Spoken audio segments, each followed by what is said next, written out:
Goddag og velkommen til en eShop Plus vejledning, hvor vi vil prøve at kigge på kategorier og produkter. I shoppen der har vi som under oprettelsen oprettet 4 kategorier, som ligger i toppen her. Og så har vi oprettet 8 demoprodukter. Det er dem hernede. Vi starter med kategorierne. Kategorierne de indeholder flere underkategorier. For eksempel kan de indeholde noget, der hedder Apple Canon i det her tilfælde. De kan også indeholde brands, hvis man ønsker det. Når man klikker ind på en kategori, så får man vist de produkter, som er med i kategorien. I det her tilfælde er de 3 her.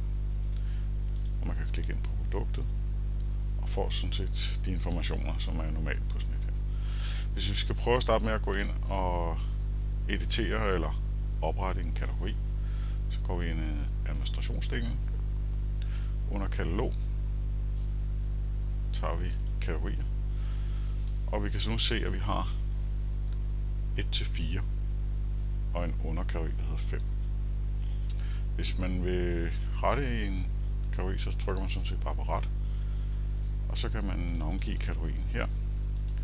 Man kan indsætte en beskrivelse af de produkter eller den område, som kategorien indeholder, og man kan lave nogle nøgleord. Så kan man lave en beskrivelse af kategorien, og der kan man indsætte billeder. De billeder vil i det her tilfælde være med heroppe i den beskrivelse, som vi sætter heroppe. Det er her.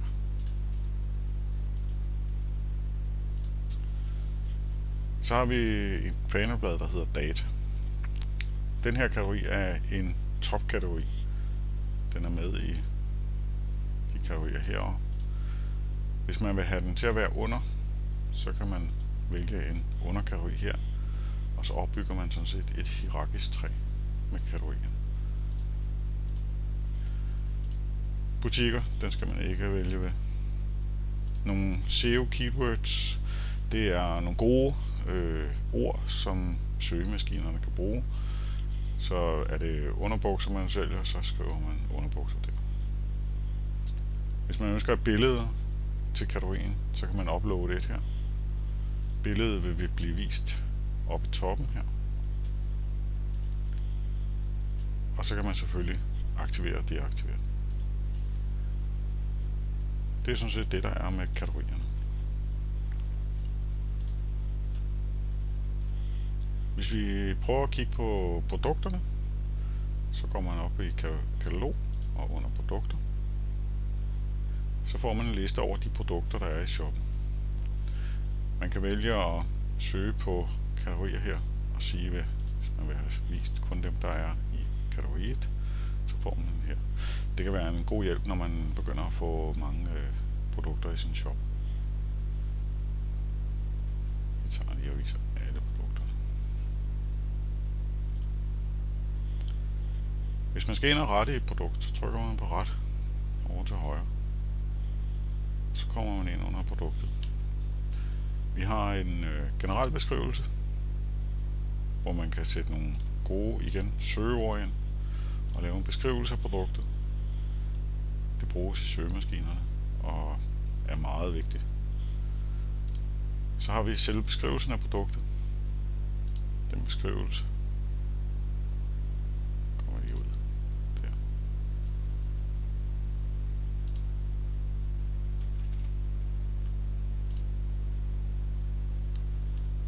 Beskrivelsen af produktet er den, der vil stå hernede.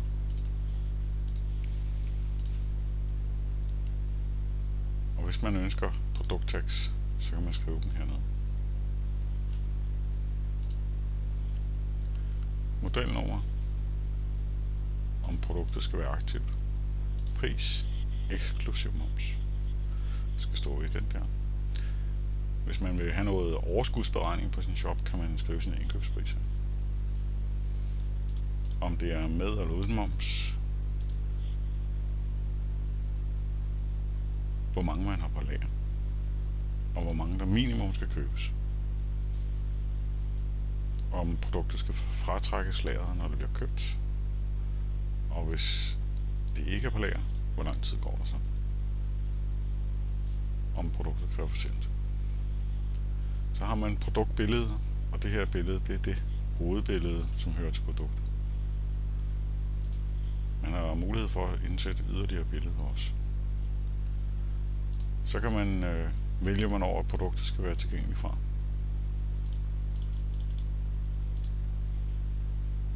Og man kan lave en sortering på. Og det er en sortering af de produkter, der er i den kategori. Eventuelt dimensioner og en vægt på produktet. Der er indbygget en vægtberegning i shoppen, så man kan lave noget vægtberegnet forsendelse. Så har vi link. Et produkt kan være, til at starte med har producenten. Der kan man vælge, hvilken producent der har oprettet eller lavet produktet. Og det er for, at hvis kunden ønsker at lave en producentsøgning, så får man vist tingene. Så kan man vælge, hvilken kategorier produktet skal være medlem af. Det kan være medlem af flere kategorier. Det vælger man til og fra her. Butikker skal man ikke røre ved. Hvis man ønsker, at det er et download-produkt, så kan man sætte det ind her. I øjeblikket er der ikke nogen downloads i den her, og vi laver en videovejledning på, hvordan man gør det senere. Så kan man have relaterede produkter. Relaterede produkter er de produkter, som er hernede under hovedprodukt. Der til og fravælger man her, og kan tage forskellige kategorier.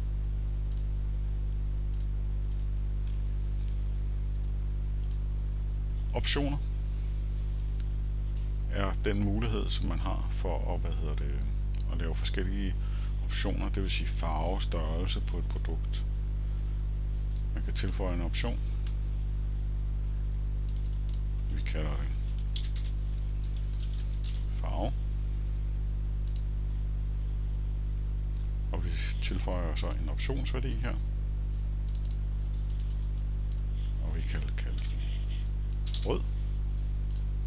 Skriver den kun på dansk, men man kan selvfølgelig indsætte engelsk også, eller andre sprog, hvis det er oprettet i shop. Et antal mængde, om det skal fratrækkes lageret, om den koster ekstra. Hvis nu vi siger, at den her koster for eksempel 10 kroner mere eller mindre end det normale produkt. Og så siger vi igennem.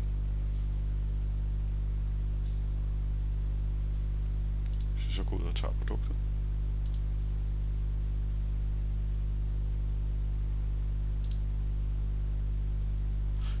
Så har vi fået en rød her, og den har fået en pris, som hedder plus 12,5. Det er jo fordi alle produkters priser bliver skrevet med x-moms. Sådan kan man tilføje rigtig mange muligheder for sine produkter. Så er der rabatter, hvis man ønsker at tilføje en kundegruppe rabat. Så kan man indsætte den her, og med en start og en slutdato. Og det samme igen, hvis man ønsker nogle andre for nogle kundegrupper. Her der kan man så sætte en mængde rabat ind også, hvis man ønsker. Så er der fanebladet billeder. Der kan man tilføje ekstra billeder, eller man kan fjerne. De ekstra billeder, de bliver vist under det faneblad, der hedder yderligere billeder på produktet. Som der.